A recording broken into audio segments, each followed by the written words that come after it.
terms of the LNG, I have been informed they will need about 4 million metric tons of gas per year.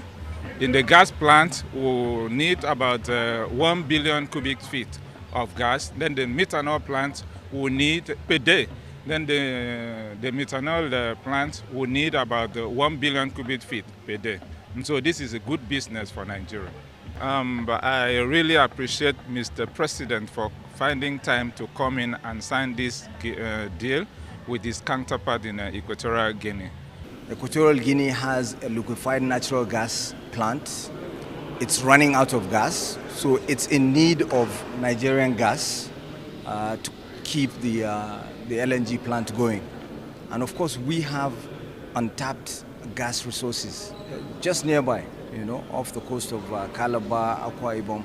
So it's only a matter of constructing a 150-kilometer or so pipeline to the LNG plant here. If you remember, in 2002, there was a vessel that was involved in illicit oil activities in Nigeria, stolen crude, and it ran here.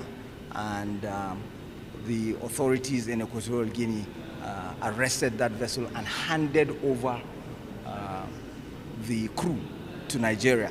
So that has set a precedence. It's in part one of the reasons why since 2022, Nigeria has not had recorded any piracy incident within our territorial waters, because the pirates know that if they do anything and they run to a place like Equatorial Guinea, they're going to be sent back to Nigeria for trial.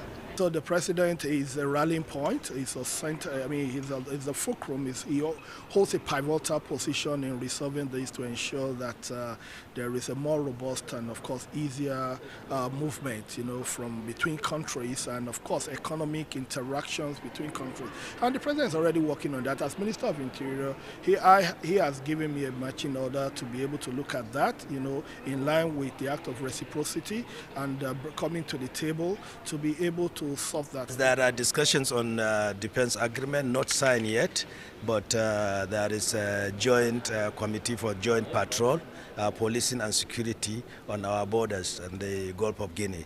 And that discussion is on, and when constituted, I'm sure we will have robust engagement or patrols on the sea that will prevent all illegalities happening around the Gulf of Guinea. The purpose of this trip, of coming with Mr. President on this trip to Equatorial Guinea, was to explore areas of youth development with our Equatorial Guinean counterparts, and of course we're in the process of arriving at a treaty, an agreement on youth development with my counterpart, which we will be finalizing by the joint commission, which comes up later this year.